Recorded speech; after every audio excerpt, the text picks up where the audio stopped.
Bien, voy a dejarles este videíto como reemplazo de la clase de hoy día, martes 3 de noviembre. Por un problema técnico no alcancé a grabar y la clase de hoy la basé en un PPT que a continuación les voy a compartir.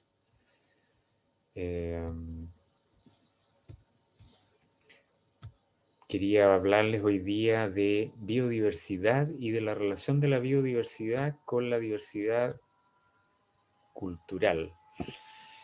Bueno, la diversidad biológica es la diversidad, la variabilidad de formas de vida, pero no solamente en términos de especies, es decir, la cantidad de especies distintas que existen en un territorio o en un ecosistema o en una región, sino que también podemos hablar de la diversidad genética que existe dentro de una población o de una especie, que es la riqueza de genes distintos que están compartiéndose en esa población e intercambiándose. A mayor diversidad genética, una especie tiene mayor fortaleza y capacidad de adaptación. Así como a mayor diversidad de especies en un ecosistema, ese ecosistema tiene mayor resistencia, mayor capacidad de adaptación. Y a su vez, mientras más diversidad de ecosistemas existen, las poblaciones van también adaptándose y por lo tanto creciendo la biodiversidad. La diversidad de ecosistemas tiene que ver con condiciones como la altitud, la cercanía al mar, la latitud, la relación de ubicación respecto a la línea del Ecuador, a la composición mineral de los suelos, a una serie de condiciones. Y la biodiversidad se va adaptando, pero al mismo tiempo va creando condiciones en un territorio. Y también, según la teoría Gaia, en el planeta completo, ¿no?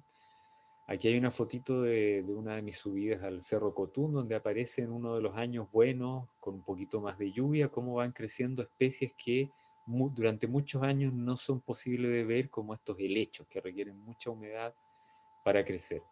Pero al mismo tiempo quiero hoy día complementar la diversidad biológica con la importancia de la diversidad cultural humana y cuál es la relación y la estrecha interrelación que existe entre ambas.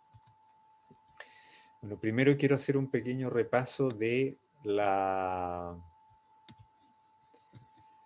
estado de la biodiversidad. Según el informe Planeta Vivo, hay un índice que lo que calcula es cuánto ha cambiado la abundancia, la cantidad de las poblaciones, cómo han evolucionado las poblaciones en cuanto a su abundancia o cantidad respecto de una línea base, de un punto de partida, que es alrededor de 1970. Desde ahí hay una línea base respecto a la cual se va viendo si aumenta o disminuye la biodiversidad. En realidad, más que la biodiversidad es la abundancia de las poblaciones silvestres, el estado en que está la biodiversidad. En cada zona del planeta las reducciones, ha habido en todos lados reducciones de las poblaciones, en todos lados han sido distintas. Sin embargo, en Latinoamérica, desde México al sur, la reducción es la más dramática en todo el planeta, es 94% de reducción. Esto aparecen aquí las causas, que son básicamente cambio en el uso de suelo, sobreexplotación de especies, cambio climático e introducción de especies exóticas. Aparece aquí también arriba el promedio, promediando todas las zonas del planeta la reducción. Estudiando 21.000 poblaciones de más de 4.000 especies, es reducción del 68%. También uno puede estudiarlo por tipos de animales. Por ejemplo, los que han tenido reducciones más drásticas han sido los anfibios en primer lugar, porque las aguas dulces continentales, los ríos, las lagunas, los humedales han sido de los tipos de ecosistemas más dañados por la actividad humana. Pero también mamíferos, aves han sido muy afectados. También hay otros aspectos que se miden respecto a la biodiversidad. Esto es la abundancia en cuanto a cómo se comportan las poblaciones. No necesariamente estas poblaciones llegan a acercarse a peligro de extinción o a vulnerabilidad, pero sí son reducciones o aumentos. Hay otro índice que es el de diversidad de hábitat o distribución de las especies. porque la misma cantidad de individuos o de poblaciones la puedo encontrar concentrada en un territorio o distribuida en muchos territorios. La tendencia, como ustedes ven, es que la distribución se ha ido restringiendo. En el fondo, la expansión de las áreas urbanas, de las zonas de paisajes modificados por los sistemas productivos humanos, ha ido acorralando, arrinconando a las poblaciones silvestres a los lugares más apartados, más inaccesibles para los seres humanos, por ahora, como son los polos, las selvas tropicales, las zonas montañosas más remotas, los fondos oceánicos, etcétera. Entonces también la distribución afecta, porque la capacidad de estar presente en más territorios también beneficia la resistencia o la solidez de las especies, ¿ya? Y diversifica su genética. Y finalmente hay otra medición que se hace, que esta no es del índice Planeta Vivo, que es de la integridad de los ecosistemas. Esto significa que se mide cuál es la alteración, en qué medida se conserva la composición de todas las especies que habitaban un ecosistema en el tiempo. Es decir, aquí se muestra desde el año 1700 la integridad de ecosistemas en distintas zonas del mundo, y aparece la línea gruesa que es la tendencia global, como en la mayoría de los ecosistemas del mundo la integridad, es decir, la composición de especies de los ecosistemas se ha ido empobreciendo, ¿ya? Por las mismas causas de la reducción de biodiversidad, cambio de uso de suelo, cambio climático, introducción de especies invasoras, etc. Por lo tanto, la biodiversidad se puede monitorear o ver su estado desde diferentes perspectivas. Cantidad de poblaciones o individuos. Y me faltó una que no puse acá, que son lo más conocido, que son la lista roja de especies en peligro, que en el fondo lo más conocido, que es como la lista que muestra las especies que están en punto de peligro de extinción o que se están extinguiendo ya. Pero esto muestra otros aspectos más generales, como evolución de las poblaciones de especies que no necesariamente aparecen en la lista de peligro de extinción, la distribución por territorios. Y por eso es importante, por ejemplo, cuando se planifican y se van creando las redes de parques nacionales o espacios protegidos, es justamente para mantener la representatividad de las especies en distintos territorios, tratar de mantener la distribución. Porque, por ejemplo, una especie puede estar presente en una zona del país y puede estar presente en otra, pero en esa otra es una especie que tiene otras pequeñas características distintas porque se adaptó a un clima distinto y puede que esté compartiendo ese territorio con una combinación distinta de otras especies. O sea, las formaciones vegetales o las poblaciones, las cadenas o redes tróficas allí pueden ser distintas que en el otro lado, levemente diferentes. Acá hay un caso que los invito a que lo miren acá en este documental que se llama Ciudad de Papel, que es el caso del santuario del humedal del río Cruces en Valdivia, que fue afectado en el año 2004 por sustancias que arrojó al humedal la planta de celulosa de la empresa Arauco. Y acá aparece la reducción drástica, brutal, que se produjo en la población de cisnes, que oscilaba entre 5.000 y 7.000, y que en un verano cayó a 200 cisnes. Fue un caso dramático y que está muy bien documentado en ese registro. Interesante también cómo la población de Valdivia salió a las calles y logró que incluso el gobierno se viera obligado a paralizar la planta Celco, que es una planta gigante de celulosa, que cada día de paralización costaba al país millones y millones de dólares, y estuvo parada por meses porque la presión ciudadana era enorme. La empresa, por supuesto, hizo estudios demostrando que ellos no eran el causante del problema de los cisnes. Se hizo investigaciones trayendo expertos extranjeros. Al final de muchos años, creo que hace 1 o 2 años atrás, recién se sacó la última determinación judicial que obligaba a la empresa Celco a pagar una multa por el daño hecho en el humedal.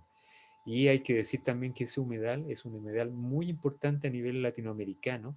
Creo que es el primer sitio en Chile en ser protegido por la Convención Internacional de Ramsar. Y no sé si en Latinoamérica es de los primeros también. Me suena a mí. Pero resulta que los seres humanos también somos animalitos que fuimos poblando diversos territorios. Y al adaptarnos a esos territorios, al coexistir, al coevolucionar con cada territorio, con cada condición de esos territorios, climática, topográfica, de plantas, de animales, etcétera, fuimos creando culturas que eran la expresión de esa coevolución, de esa coexistencia. Y una de las expresiones más misteriosas, interesantes y ricas son los idiomas. La diversidad cultural del mundo se puede ver en la diversidad lingüística expresada. Se calcula que hay alrededor de 6.900, cerca de 7.000 idiomas en el mundo, que están concentrados en algunas zonas especialmente. Por ejemplo, en América, las zonas de más diversidad lingüística es México, con entre 250 y 360 lenguas, Brasil con más de 250, y otros países como Chile tenemos lenguas, una docena de lenguas o algo así de lo que se sabe. Hay países del mundo como en África, Camerún, que tiene 700 lenguas, creo. Acá está Papúa Nueva Guinea, esta zona de acá, que tiene más de 1.000 idiomas en una isla, que tiene que ver con las dinámicas de las poblaciones. Son pequeños grupos que están como en permanentes conflictos, entonces no se mezclan y por lo tanto van generando en cada región su propio idioma. O sea, la gente camina 20 kilómetros y ya hay otro idioma, y camina 20 kilómetros más y hay otro idioma. Pero esta riqueza se está perdiendo también. Tal como la biodiversidad está amenazada por la actividad económica humana, productiva, por la globalización, por una serie de cosas, la misma globalización también pone en peligro esta diversidad cultural. Alrededor de una cuarta parte de estos casi 7.000 idiomas están extinguiéndose prácticamente, y hay un 25% más que está en riesgo. Y la mayor parte de la población mundial habla una docena de lenguas, y todas las otras miles de lenguas son habladas por grupos de poblaciones mucho más pequeños. Cuando se extingue un idioma, se extingue toda una manera de mirar el mundo, se extingue una forma de vivir, se extinguen experiencias, recuerdos, emociones, relaciones humanas. Es decir, lo que se expresa, lo que se vive en un idioma, no es transferible a otros idiomas, de ninguna manera. Este es una que yo había borrado, pero la voy a saltar. Bueno, también sirve. Otro ejemplo de diversidad cultural es la diversidad genética que hay en las semillas, en las plantas cultivadas por los seres humanos.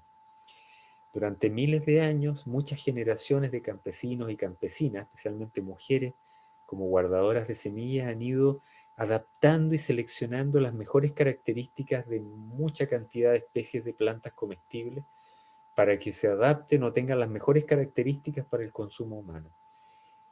La diversidad es tanta que en cada región, en cada valle, por ejemplo en Chile, habían distintas variedades de porotos, de maíces, de papas, de lentejas, etcétera, de tomates. Entonces esa diversidad es parte del patrimonio cultural. Esta es una forma de entender cómo el patrimonio natural en realidad también es patrimonio cultural, porque así como la biodiversidad es lo que nos va nutriendo, vamos tomando de allí todo lo que necesitamos para vivir, también somos generados, somos construidos culturalmente como seres humanos a partir de la biodiversidad que nos rodea y con la que nos vinculamos. Este es un ejemplo de la diversidad de maíces en México, que son muchas más que esta. Estos creo que son los principales. Volviendo al tema hay lugares en el mundo que son lo que se llaman los hotspots o puntos calientes de biodiversidad, que son lugares donde hay mucha diversidad, pero además son zonas donde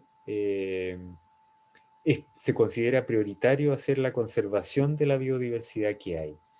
Como ven, hay zonas, por ejemplo, donde hay mucha biomasa, mucha masa boscosa, por ejemplo, como el norte de Canadá, que es gigantesco, todo el norte de Europa y Siberia, pero sin embargo es pobre en biodiversidad, porque son bosques boreales muy cercanos al polo, que alberga muy pocas especies de árboles y plantas y de animales, ¿ya? Son muy pobres en biodiversidad. Las zonas más biodiversas están más cercanas a las zonas tropicales, ¿ya? En general. Otro ejemplo de los maíces, había cambiado una diapositiva por otra y por eso parece que se me generó el problema con el zoom del otro archivo que quedó dañado quizás.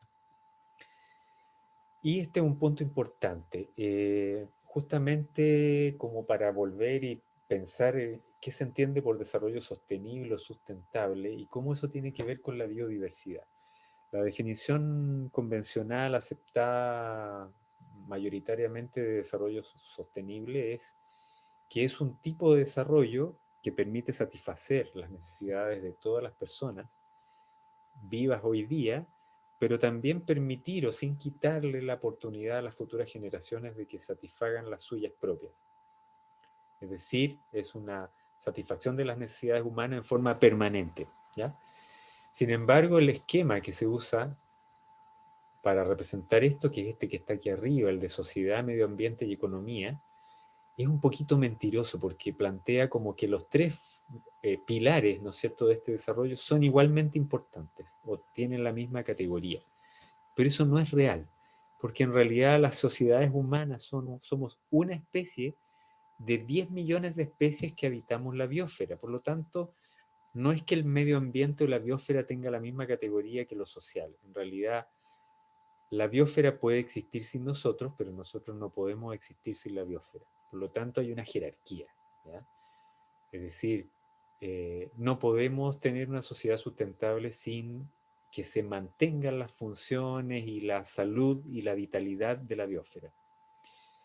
Y a su vez la economía que aparece aquí tan agrandada, ¿no es cierto?, en realidad es una parte de la cultura y de la actividad humana, que en este momento se ha tomado casi el protagonismo y el poder de todo, pero no es así, ¿se fijan? Entonces esto ayuda como a dimensionar realmente qué está sobre qué. Hay una jerarquía anidada, es decir, hay una gran fuente que sostiene todo, que es la biosfera, dentro de lo cual habitamos los seres humanos.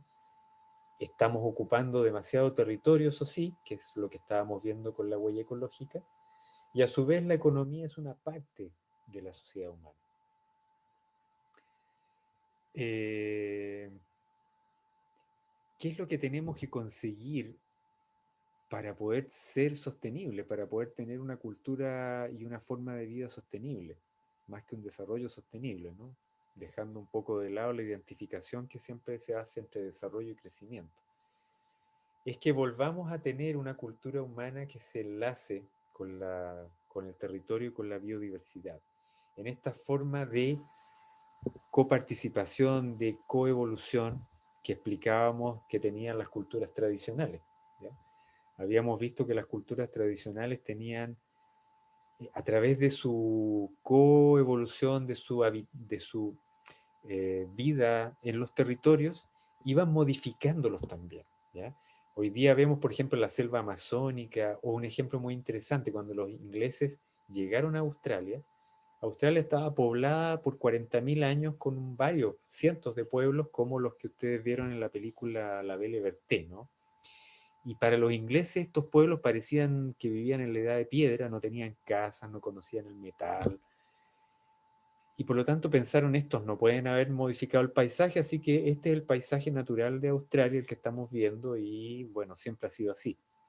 Hoy se ha demostrado que no era así, que estos grupos aparentemente tan atrasados tenían una tecnología muy refinada utilizando el fuego para ir modificando y adaptando los paisajes para que fueran lo más productivos posible.